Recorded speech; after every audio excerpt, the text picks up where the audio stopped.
Apa itu menyembah Allah? Apa Allah itu butuh disembah? Enggak. Allah enggak butuh disembah, enggak. Tapi kenapa kita katakan menyembah Allah? Nah, sekarang pertanyaan, yang Anda persembahkan sama Allah itu apa? Kata kita menyembah Allah, yang kita persembahkan sama Allah itu apa? Isi sesembahan kita sama Allah itu ya mana? Munculnya dari mana? Allah nggak butuh disembah, nggak. Nah, tapi ada istilah menyembah Allah yang kita persembahkan.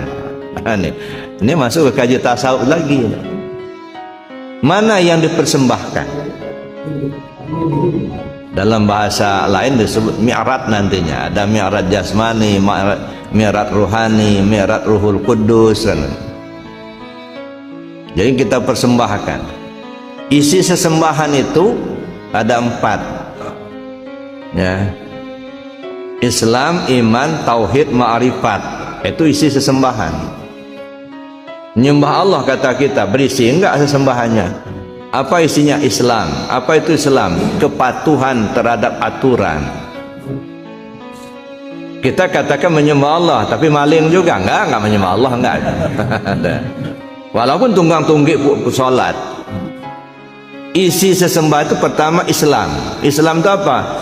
Aturan. Ketundukan, kepatuhan dalam aturan Allah. Yang halal ambil, yang haram buang. Perintah laksanakan, larangan tinggalkan. Itulah isinya. Kalau nggak begitu nggak berisi. Walaupun tunggang-tunggik sholat, Pak. Puasa tiap hari Senin, tapi masih juga judi, masih juga korupsi, maling. Nggak berisi sesembahannya itu. Itu satu isinya. Yang kedua iman. Apa iman? Keyakinan kita kepada Allah. Yakin apapun yang diberikan, yang Allah yang kita terima itu dari Allah. Baiknya dari Allah, jelek pun dari Allah. Wallahu khalaqakum wa ma taf'alun.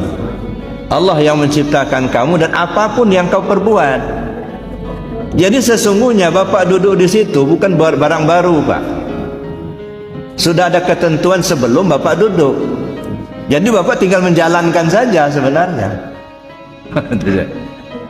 Makanya kadang-kadang susah kita mau ayo ke depan Pak katanya. Jangan nyender. Susah Pak, kenapa? Memang udah tulisnya ke situ. Paling-paling kita ngimbau aja gitu ya. Memang sudah ditentukan dia harus nyender di situ, ya udah mau bagaimana lagi gitu kan. Maka kita nggak bisa marah pula. Kenapa? Memang sudah ketentuannya begitu.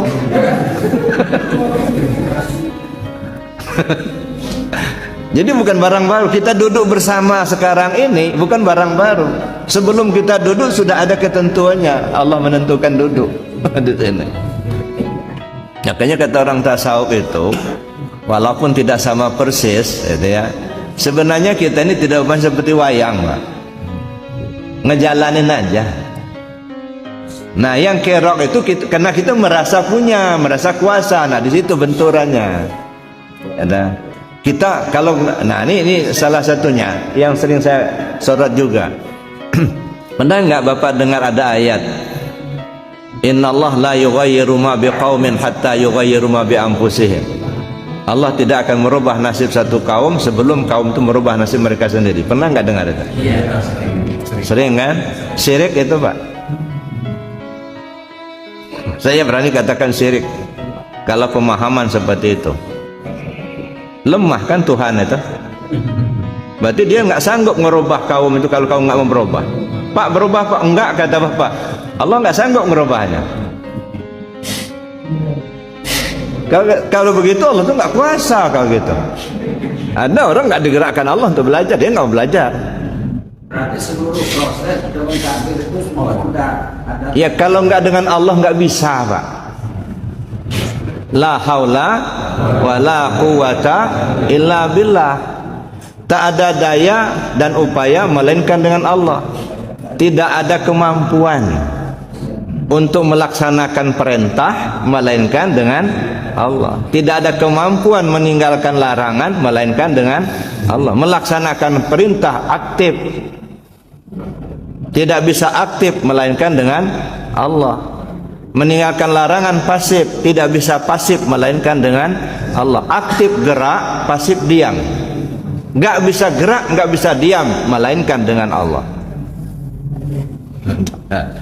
Nah, kenapa kita masih merasa, kenapa kita harus belajar? Nah, karena kita masih merasa ada kemampuan. Nah, kita merasa ada kemampuan untuk belajar, ada kemampuan kita untuk melangkah, kan gitu. Padahal yang membuat kita ada kemampuan itu siapa? Allah juga. Nah, itu ya.